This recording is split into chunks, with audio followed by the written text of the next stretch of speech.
The old nose just tells you when someone's not giving you the truth. We're talking Columbo, and Creasy's gonna talk us through it. Yeah, this is episode 4 of season 4, and this is called Troubled Waters. There's murder on the high seas when Columbo boards a luxury cruise liner in order to trap a killer. From the captain to the musicians to the high-paying guests, there are enough secrets on board to sink the ship. Intriguing, to say the least. Intriguing, but is it really? Well, this episode is interesting. It shows Columbo out of his element.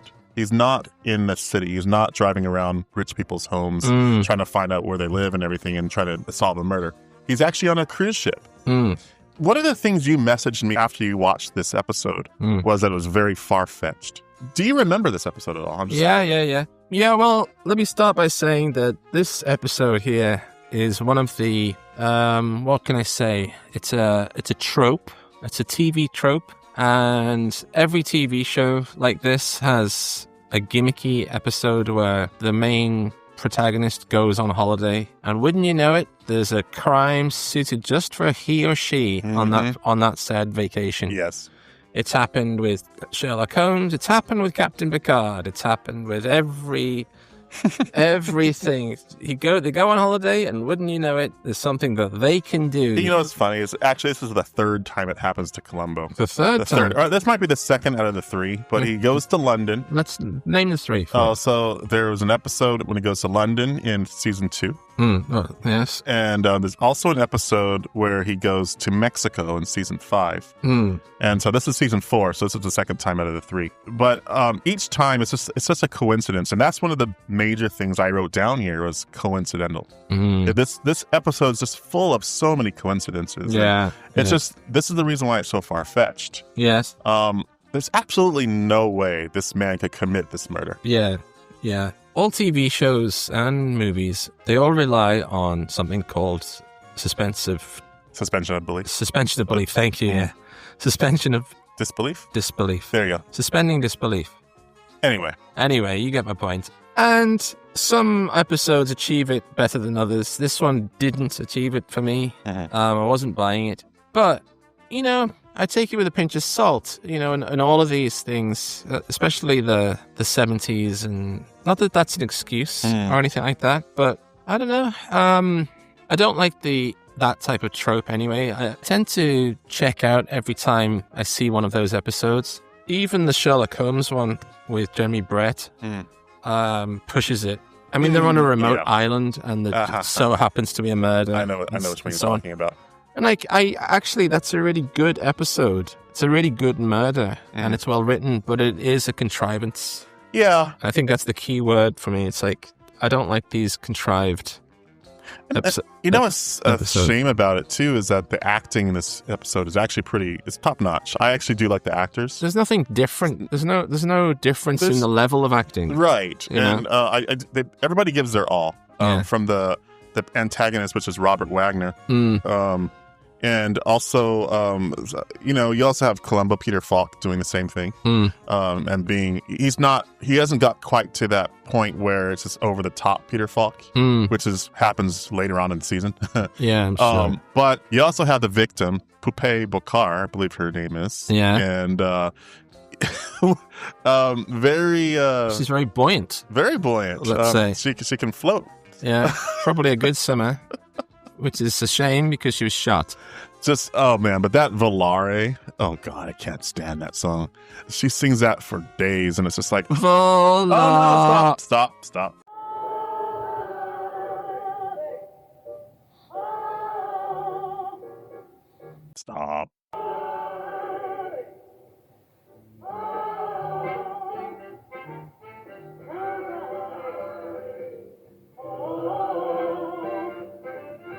Stop that.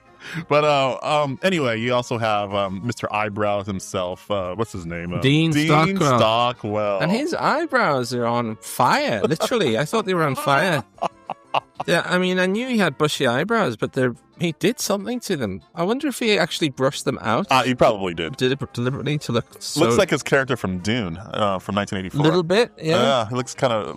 I like the character design. It's very nebbish. He's very...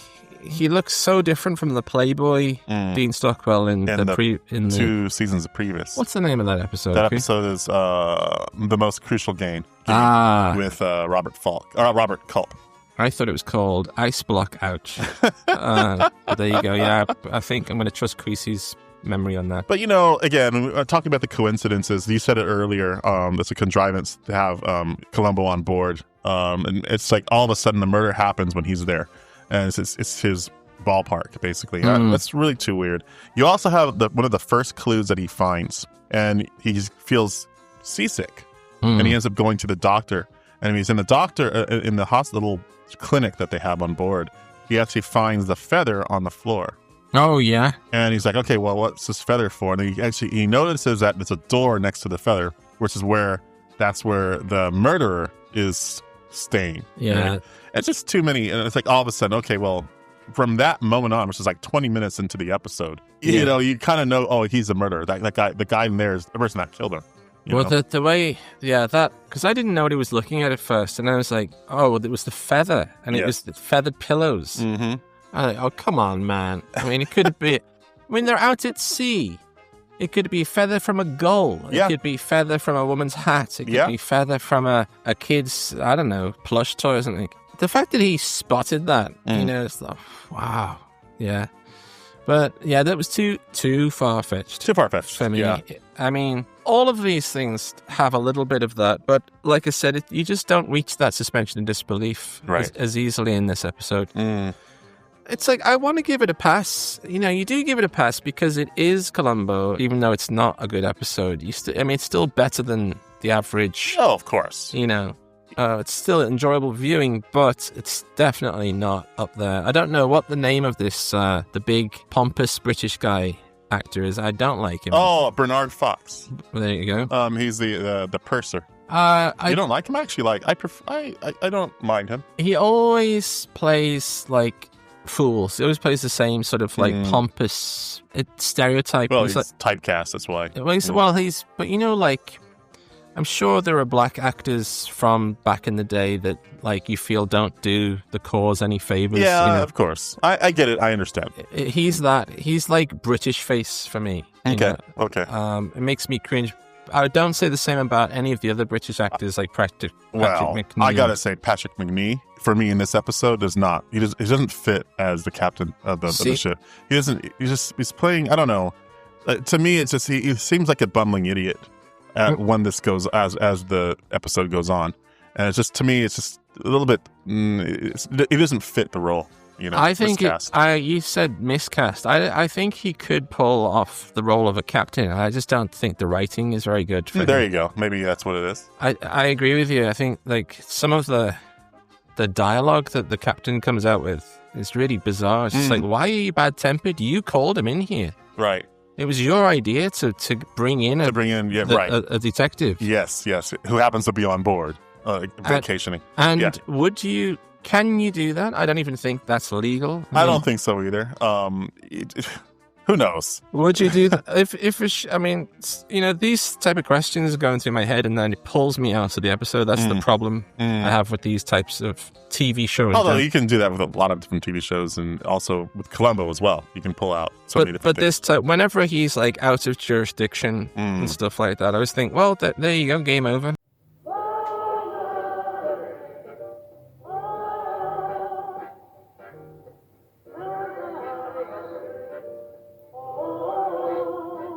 We've dogged on it enough. What can we praise? Well, like I said, I do like the act. The acting is good. The acting's fine. The music by Dick De Benedictis is actually pretty well done. It's directed by Ben Gazzara. I don't know how much he had to do with the writing of the episode. Yeah, but I do think the direction was. It seemed like it flowed pretty well.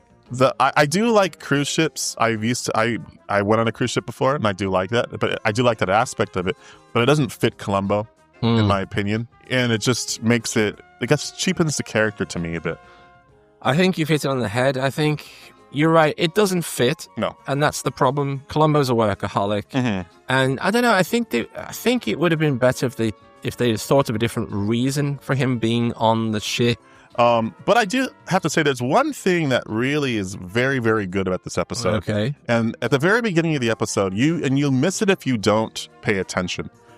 There is a scene with Mr. Danziger, is his name, which is Robert Wagner and his wife, Jane Greer. And they discuss him not packing his golf gloves. Yes. And it's a good bit of foreshadowing, because what happens is the reason why Columbo, actually the final clue is he uses surgical gloves to shoot a gun. Right.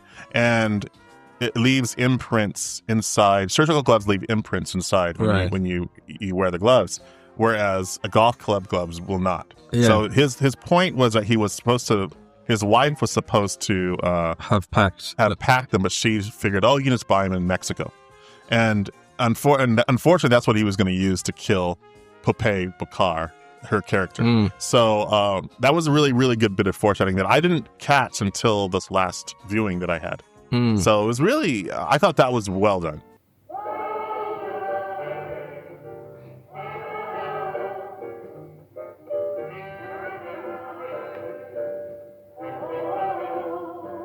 We had a comment in one of our previous episodes about this particular episode, Troubled Waters, and this commenter told us that everybody figures that Columbo shoots his gun into a mattress on this episode. However, it was the murderer, Mr. Danziger, who actually shoots the gun into the mattress. Is it? Yes, it is. Danziger that shoots the gun? Yes, it is. Okay. Actually. Columbo actually shoots his gun, because that's one of the tropes about Columbo as well, is that he never fires his gun. That's one of the things that, people say, Columbo's he doesn't carry a gun. He doesn't carry a gun. He doesn't fire a gun because he's afraid of guns. He wouldn't even go onto his firing test. Right. Whatever that's called. called. That was a later episode. Firing range test. Right. But he does fire a gun in another episode. And the episode's called Playback, by the way. Yeah, I saw that one recently. Yeah, okay. Yeah, which is actually infinitely better than this one. But, this episode's not infinitely better. It's just... But another thing, too, is, Columbo, the way he's dressed, I mean, it gets to, look, of course he's going to wear his customary, raincoat with his drab suit looking like he just came out of the freaking closet. Hamper, I should say. I mean, of course, it's Columbo. However, if you're realistically in a hot setting, everyone else is wearing short sleeves. Wearing short sleeves and shorts and all this stuff. Even the Geritol old men that are looking like that. Geritol? Geriatric. Whatever. What is Geritol? Anyway, but there's a scene what I do like is later on you see today's sponsor is Geritol. You see Columbo wearing a nice brown Hawaiian-ish shirt later on, which tells me that he feels more confident, more comfortable, and that he's actually solved the crime, and he's just kind of relaxing now. It was his first time he could relax. It's later on in the episode. Yeah, I was wondering about that, and I just thought, I agree with you completely. Why even pack it? Why even wear that? Why not just wear the Hawaiian shirt all the time? I suppose it's because if people switch over, they're flipping the channel. Yes. They've got to... But you just know, wouldn't you? Yeah, yeah. You would know. To hell with it.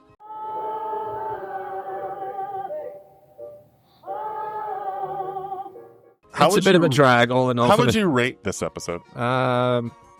Just give it a 5. Yeah, okay.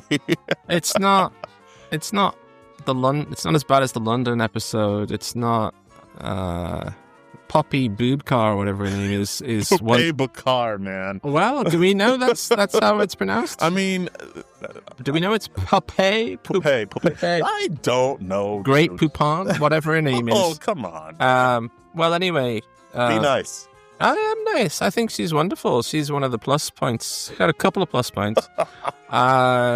She's great. I do like the song Valaria, although that's not a great rendition. I know, I understand it is very repetitive. It's very...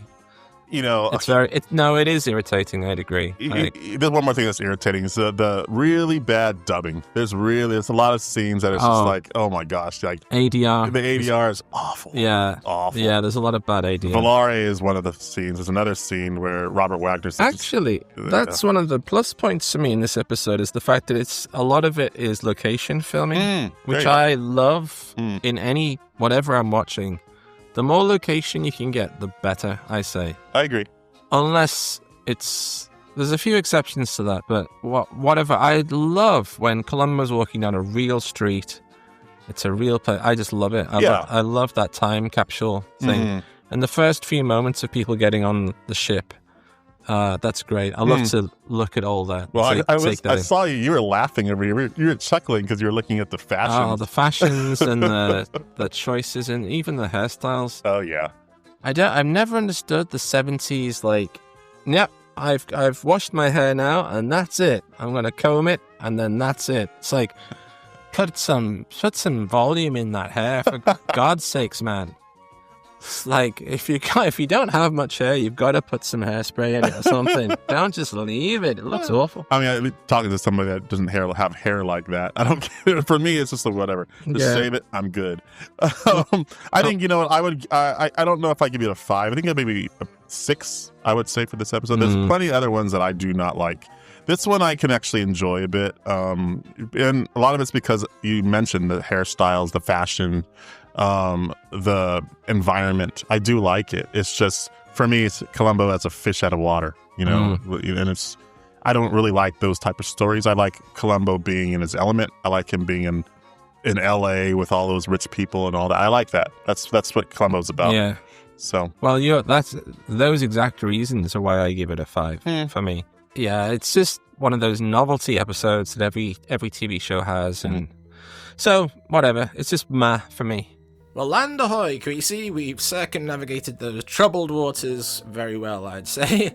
Folks, if you have any requests for any TV, movie, or whatever you want in the future, let us know down in the comments. Don't forget to check us out on Instagram via those WT Days. And if in doubt, just Google search the magic hashtag Jim and Creasy. There's no I in team, but there are 2 in Jim and Creasy. That's hashtag JIMANDKWESI. And that will take you straight to our content. Thanks very much, folks. That was our review, and those were the days.